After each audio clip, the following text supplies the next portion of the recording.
Hello friends, welcome to smile talk paramedical channel. ಈ video ನಮ್ಮ pharmacy ಕೋರ್ಸ್ಗಳನ್ನು ಮಾಡಬೇಕು ಅಂತ ಹೇಳಿ KCET ಮೂಲಕ ರ್ಯಾಂಕ್ ನಂಬರ್ಗಳನ್ನು ಪಡೆದುಕೊಂಡು ಈಗ ಆಪ್ಷನ್ ಎಂಟ್ರಿ ಮಾಡಲಿಕ್ಕೆ ವೇಟ್ ಮಾಡ್ತಿರುವಂತಹ ವಿದ್ಯಾರ್ಥಿಗಳಿಗೋಸ್ಕರ ಇರುತ್ತೆ. ನೋಡಿ, ನಮ್ಮ ಚಾನಲ್ ಒಳಗಡೆ ನಾವು ಪ್ರತಿ ವರ್ಷನೂ ಕೂಡ ವಿದ್ಯಾರ್ಥಿಗಳ ಪ್ರಾಬ್ಲಮ್ಗಳನ್ನು ವಿಡಿಯೋ ಮುಖಾಂತರ ಸಾಲ್ವ್ ಮಾಡಲಿಕ್ಕೆ ಪ್ರಯತ್ನ ಮಾಡ್ತಾ ಇದ್ದೇನೆ. ಮುಂದೆ ಕೂಡ ಮಾಡುವಂಥ ಪ್ರಯತ್ನ ಕೂಡ ನಿಮ್ಮ ಒಂದು ಸಪೋರ್ಟ್ ಮೂಲಕ ನಾನು ಮುಂದುವರಿಸ್ತಾ ಇದ್ದೇನೆ. ನೋಡಿ, ಈ ವಿಡಿಯೋದಲ್ಲಿ ಏನು ಮಾಹಿತಿಪ್ಪ ಅಂತಂದರೆ, ಈ ನಮ್ಮ ಫಾರ್ಮಾ ಡಿ ಇರ್ಬೋದು ಅಥವಾ ಬಿ ಫಾರ್ಮಸಿ ಕೋರ್ಸ್ಗಳನ್ನು ಮಾಡಬೇಕಂತೇಳಿ ವೇಟ್ ಮಾಡ್ತಾ ಇದ್ದೀರಿ. ರ್ಯಾಂಕ್ ನಂಬರ್ಗಳನ್ನು ಕೂಡ ತೊಗೊಂಡಿದ್ದೀರಿ.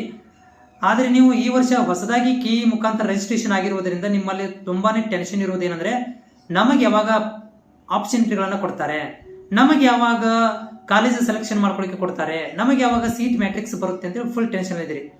ಬಟ್ KEದವರು ಪ್ರತಿ ವರ್ಷ ಕೂಡ ಏನು ಮಾಡ್ತಾರಪ್ಪ ಅಂತಂದ್ರೆ, ಯಾವ್ದಾರು ಒಂದು ಕೋರ್ಸದ್ದು ಈ ರೀತಿ ಪ್ರಾಬ್ಲಮ್ ಅನ್ನ ಮಾಡೇ ಮಾಡ್ತಾರೆ. ಯಾಕಂದ್ರೆ ಕಂಪ್ಲೀಟ್ ಆಗಿ ಪ್ರೊಸೀಜರ್ ಅವರುಗಳಲ್ಲಿ ಹೆಚ್ಚು ಕಡಿಮೆ ಆಗುತ್ತೆ. ಯಾಕೆ ನಿಮ್ಗಳಿಗೆ ಫಾರ್ಮಸಿ ಆಪ್ಷನ್ ಎಂಟ್ರಿ ಇನ್ನೂವರೆಗೆ ಬಂದಿಲ್ಲ ಅನ್ನೋದ್ರ ಬಗ್ಗೆ ಮಾಹಿತಿಯನ್ನು ಇದರಲ್ಲಿ ಒದಗಿಸ್ಕೊಡ್ತೀನಿ. ನೋಡಿ, ಏನಾಗುತ್ತೆ ಅಂದ್ರೆ, KEದವರು ಈ ಒಂದು ಪ್ರೊಸೀಜರ್ಗಳನ್ನು ನಡೆಸಿಕೊಡೋದಷ್ಟೇ ಅವ್ರ ಕರ್ತವ್ಯ. ಅವ್ರು ಏನು ಮಾಡ್ತಾರೆ ಅಂದ್ರೆ, ಇಲಾಖೆ ಮುಖಾಂತರ, ಕಾಲೇಜ್ ಮುಖಾಂತರ, ಯೂನಿವರ್ಸಿಟಿ ಮುಖಾಂತರ ಕಾಲೇಜುಗಳ ಲಿಸ್ಟು ಮತ್ತು ಅವುಗಳ ಒಂದು ಎಷ್ಟು ಸೀಟ್ಗಳಿದಾವೆ ಅಂತ ಹೇಳಿ ಸೀಟ್ ಮ್ಯಾಟ್ರಿಕ್ಸ್ ಅನ್ನ ಪ್ರೊವೈಡ್ ಮಾಡಿಕೊಡೋ ತನಕ ಕೂಡ KEದವರು ವೇಟ್ ಮಾಡ್ತಿರ್ತಾರೆ.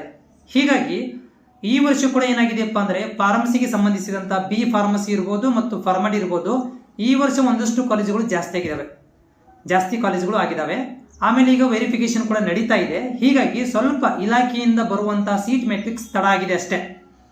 ಒನ್ಸ್ ಸೀಟ್ ಮ್ಯಾಟ್ರಿಕ್ಸ್ ಬಂತಂದ್ರೆ ನಿಮಗೆ ಸೀಟ್ ಮ್ಯಾಟ್ರಿಕ್ಸ್ ಮತ್ತು ಆಪ್ಷನ್ ಎಂಟ್ರಿಗಳನ್ನ ಏನ್ ಮಾಡ್ತಾರೆ ಅಂದ್ರೆ ಪ್ರೊವೈಡ್ ಮಾಡಿ ಕೊಡ್ತಾರೆ. ಯಾವಾಗ ಕೊಡ್ತಾರೆ ನೀವು ಕೇಳುವಂತ ಪ್ರಶ್ನೆ ಅಂದ್ರೆ, ಈಗ ಫಸ್ಟ್ ರೌಂಡ್ ಮುಗೀತು, ನಾವೀಗ ಸೆಕೆಂಡ್ ರೌಂಡ್ ತನಕ ವೇಟ್ ಮಾಡಬೇಕಾ? ನೋಡ್ರಿ, ಈಗ 6ನೇ ತಾರೀಕಿಗೆ ಇನ್ನೂ ಒಂದು ಫಸ್ಟ್ ರೌಂಡ್ ಇದೆ. ಈಗ ಫಸ್ಟ್ ರೌಂಡ್ ಇನ್ನೂ ಮುಗಿದಿಲ್ಲ.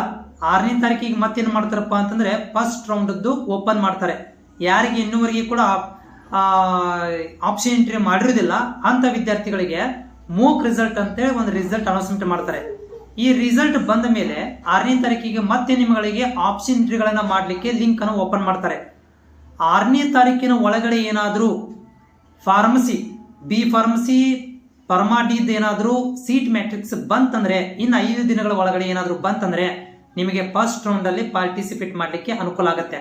ಅಂದ್ರೆ ಏನ್ ಮಾಡ್ತಾರೆ ಅವರು, ಮೂಕ್ ರಿಸಲ್ಟ್ 6ನೇ ತಾರೀಕಿಗೆ ಮತ್ತೇನ್ ಮಾಡ್ತಾರೆ ಅಂದ್ರೆ, ಈ ಆಪ್ಷನ್ ಎಂಟ್ರಿಗಳನ್ನ ಮಾಡಲಿಕ್ಕೆ ಓಪನ್ ಮಾಡಿ ಕೊಡ್ತಾರೆ ನಿಮಗೆ. ನೀವು ಅವಾಗ ಓಪನ್ ಮಾಡಿ ಆಪ್ಷನ್ ಎಂಟ್ರಿ ಮಾಡಬಹುದು.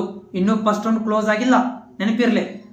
ನೀವು 6ನೇ ತಾರೀಕಿಗೆ ಇನ್ನೂ ಫಸ್ಟ್ ರೌಂಡ್ ಇನ್ನೂ ಓಪನ್ ಮಾಡ್ತಾರೆ, ಲಿಂಕ್ ಅನ್ನು ಓಪನ್ ಮಾಡಿ ಕೊಡ್ತಾರೆ. ಅದರ ಒಳಗಡೆ ಏನಾದರೂ ಸೀಟ್ ಮ್ಯಾಟ್ರಿಕ್ಸ್ ಬಂದ್ರೆ ನೀವು ಆಪ್ಷನ್ ಎಂಟ್ರಿಗಳನ್ನ ಮಾಡಬಹುದು. ಸರ್, ಇನ್ ಕೇಸ್ ಆಫ್ ನಮಗೆ 6ನೇ ತಾರೀಕಿಗೂ ಕೂಡ ಆಪ್ಷನ್ ಎಂಟ್ರಿ ಬರಲಿಲ್ಲ, ಮುಂದೆ ಏನು ಅಂತಂದ್ರೆ ಎರಡನೇ ರೌಂಡ್ಗೆ ಏನ್ ಮಾಡ್ತಾರಪ್ಪ ಅಂತಂದ್ರೆ ಅವಾಗ ನಿಮಗೆ ಓಪನ್ ಮಾಡಿ ಕೊಡ್ತಾರೆ. ಮತ್ತೆ ಈಗಾಗಲೇ ನಾವು ಫಸ್ಟ್ ರೌಂಡ್ ಅಲ್ಲಿ ಒಂದಷ್ಟು ಕಾಲೇಜ್ಗಳನ್ನ ಆಯ್ಕೆ ಮಾಡ್ಕೊಂಡ್ಬಿಟ್ಟಿವಿ. BSc ನರ್ಸಿಂಗ್ದು ಅದು ಸೀಟ್ ಸಿಕ್ಕರೆ ಹೆಂಗ್ರೆ, ಒಳ್ಳೆ ಕಾಲೇಜ್ ಇದ್ರೆ ಹೋಗಿ ಅಡ್ಮಿಷನ್ ತಗೊಳ್ಳಿ ಫಸ್ಟ್ ರೌಂಡ್ ಅಲ್ಲಿ. ಇಲ್ಲ, ನನಗೆ ಅದು ಕಾಲೇಜ್ ಇಷ್ಟ ಆಗಿಲ್ಲಪ್ಪ ಅಂತಂದ್ರೆ ನೀವು ಅದನ್ನು ಹೋಲ್ಡ್ ಮಾಡಬಹುದು ಅಥವಾ ಅದನ್ನು ಕ್ಯಾನ್ಸಲ್ ಮಾಡಬಹುದು. ಸೆಕೆಂಡ್ ರೌಂಡ್ಗೆ ನೀವು ಹೋಗಬಹುದು, ಯಾವುದೇ ತರಂತ ತೊಂದರೆ ಇಲ್ಲ. ಬಟ್ ನನಗನ್ನಿಸ್ತಾ ಇದೆ, ಇನ್ನು 5 ದಿವಸ ಒಳಗಡೆ ನಿಮಗೆ ಸೀಟ್ ಮ್ಯಾಟ್ರಿಕ್ಸ್ ರಿಲೀಸ್ ಮಾಡುವಂತ ಚಾನ್ಸಸ್ ಇದೆ. 6ನೇ ತಾರೀಕಿಗೆ ನಿಮ್ಗೆ ಆಪ್ಷನ್ ಎಂಟ್ರಿ ಮಾಡಲಿಕ್ಕೆ ಕೊಡಬಹುದು ಅನ್ನೋದೊಂದು ನನಗೂ ಕೂಡ ನಿರೀಕ್ಷೆ ಇದೆ. ಆದ್ರೆ ಕಾದ್ ನೋಡ್ಬೇಕಾಗತ್ತೆ ಯಾವಾಗ ಸೀಟ್ ಮ್ಯಾಟ್ರಿಕ್ಸ್ ಬಿಡ್ತಾರಂತೆ. ಹಂಗಂತೇಳಿ ನಿಮ್ಗೇನು ಮೋಸ ಮಾಡಕ್ ಹೋಗೋದಿಲ್ಲ. ಈ ವರ್ಷ ನಿಮ್ಗೆ ಮೋಸ ಆಗೋದಿಲ್ಲ. ನಿಮ್ಗೆ ಪಕ್ಕ ಆಪ್ಷನ್ ಎಂಟ್ರಿಗಳನ್ನ ಕೊಡ್ತಾರೆ, ನಿಮಗೂ ಕೂಡ ಸೀಟ್ಗಳನ್ನ ಅಲಾಟ್ಮೆಂಟ್ ಮಾಡ್ತಾರೆ. ಆದ್ರೆ ಹೆಚ್ಚು ಕಡಿಮೆ ಆಗುತ್ತೆ, ನೀವು ಅದನ್ನ ಕವರ್ ಮಾಡ್ಕೋಬೇಕಾಗತ್ತೆ ಅಷ್ಟೇ.